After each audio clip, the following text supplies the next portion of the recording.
Everyone, welcome back to the Mass Retirees Weekly Update. Today is Friday, April 29th. I'm Sean Duhamel. I have got some really incredible and exciting news to share with you today. But before I jump into that, let me first remind everybody that this afternoon at 1 o'clock, we will be holding our next virtual Teletown Hall event.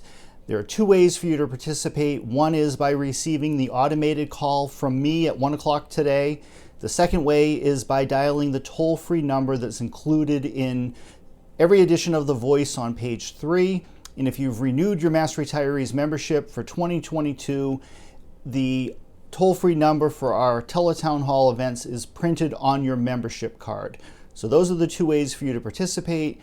Today's meeting will focus on the cost of living increase, our legislative platform here in Massachusetts, and of course, the most up-to-date latest information on the Social Security weapon GPO reform efforts. Now, a week from today, on Friday, May 6th, we will be holding our first in-person Mass Retirees area meeting in over 2 years. We haven't met since March of 2020 when the pandemic began. So we're going to be up next Friday at 11 a.m. Note the difference in the start times. Our in-person meetings will kick off at 11 a.m. Our virtual Teletown Hall meetings will be at 1 o'clock. And the reason for that is our virtual meetings, we have members participating literally from all over the world. People are calling into this thing. So we want to make sure that we're holding these events at a convenient time, that at least most people who are living in the United States can call in and participate. But our area meetings, the in-person meetings, are always going to kick off at 11 a.m. So I just want to make that distinction. But next Friday, we're going to be up at the Marriott Peabody on Centennial Drive in Peabody. We don't know what to expect in terms of who's going to turn out. But if you live in the Peabody area and you're comfortable coming to a meeting, we're trying to work with the hotel to spread out the seats a little bit and just make sure that people can fit into this room comfortably and safely. That's been our utmost concern over the past couple of years, is making sure that our members and our staff are going to be safe to have these meetings. And right now, the way things are going, we feel confident that we can safely hold this meeting. And it's going to be wonderful to see all of you in person again. It's been far too long. So with that, let me jump into the big news of the week. You may have already seen this on the Mass Retirees website or if you follow our Facebook page, but this past Wednesday, the House of Representatives approved a 5% cost of living adjustment, the COLA, for state and teacher retirees, and included language that will allow local retirement boards, if they choose to also adopt a COLA up to 5% for fiscal year 23, which of course kicks off on July 1st. Now, we still have a ways to go before this is done and this becomes law, but this was a significant step forward that the House took this week. And in fact, this is the largest COLA increase in 30 years, believe it or not. The last time a COLA was above 3% was in 1992. It was a 5% COLA on a $9,000 base. And any of you who were members back then, you may recall that was during a period of time when COLAs weren't happening every year. In 1992, they had gone for 4 years with no cost of living increase whatsoever. And our association, led by Ralph White at that time, made a huge push. Got Speaker Charlie Flaherty, Senate President Billy Bulger, the House and Senate Republican leaders, everybody on board to make the jump ahead in the COLA. It was vetoed that year by Bill Weld, and I remember this very clearly. I was not working here at Mass Retirees at the time. I was a legislative assistant in the House of Representatives working for former Plymouth State Representative Peter Foreman, who was the House Republican leader. And Representative Foreman supported the COLA at that time, and I remember very clearly how angry Governor Weld was with him, but Representative Foreman believed then, as our current legislative leadership believes today, that COLA was necessary and affordable, and that it was the least that could be done to help retirees catch up with inflation. Now, you may recall we had two amendments that we filed to the budget. One was relative to the COLA percentage, and that's the one that was passed. The House opted to go with a 5% COLA. The second piece would have increased the state and teacher COLA base beyond the current $13,000. Now, we knew the base legislation or amendment was, I don't want to say a bit of a stretch, but it was going to be a little bit more difficult to achieve. And the reason for this is relatively straightforward. Changes to the COLA base typically also involve changes to the pension funding schedule. And they are typically done at a time when the schedule is being reset and a new valuation is taking place. And that happens at the state level for the state and teacher systems every 3 years.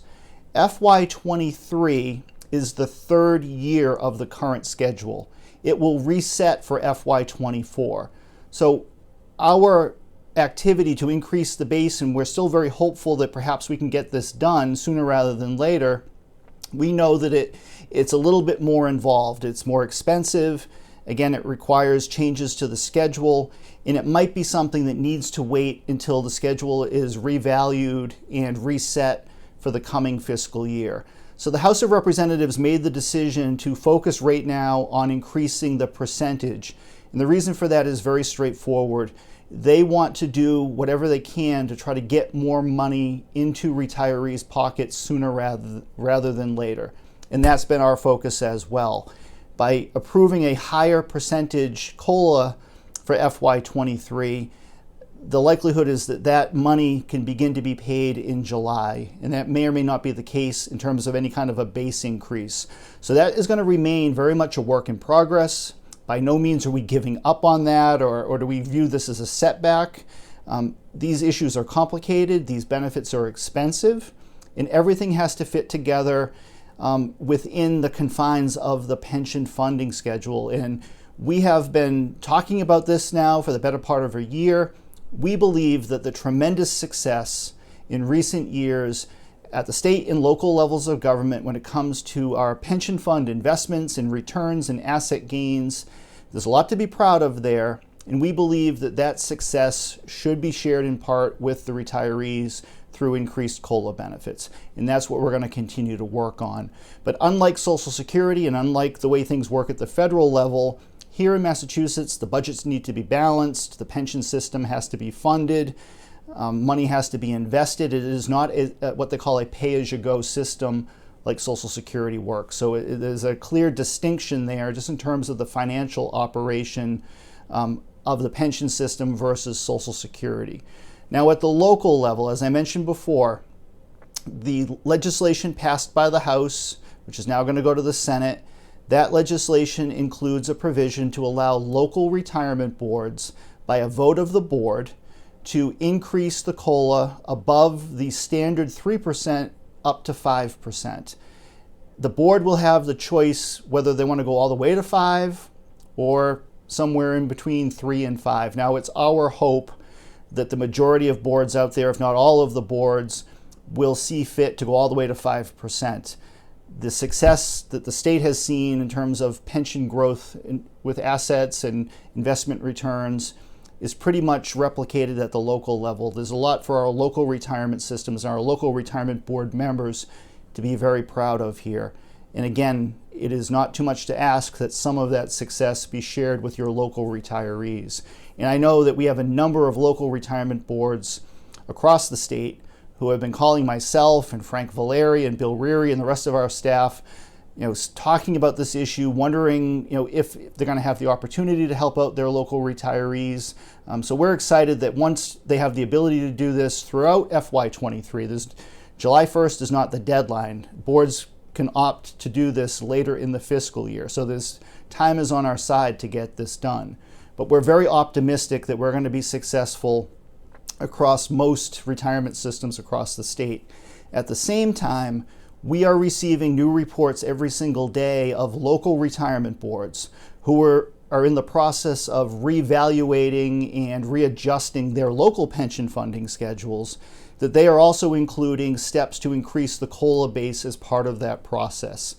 Just over the last couple of days, we've received word that more than 6 or 7 local systems just over the last week or two have taken those steps. So we are going to be reporting on this very extensively going forward, both in these weekly updates and in our July newsletter, to to keep our local members fully abreast of everything that's happening at the local level. But at this point in time, our focus here in Boston is going to shift now over to the state Senate, where we will be working very closely with Senate President Karen Spilka and Ways and Means Chairman Mike Rodrigues and Senate Republican leader Bruce Tarr and the Senate Chairman of the Joint Committee on Public Service, Mike Brady, and the other 30 some odd senators to make the best case as to why they should also make improvements to the COLA for the coming fiscal year.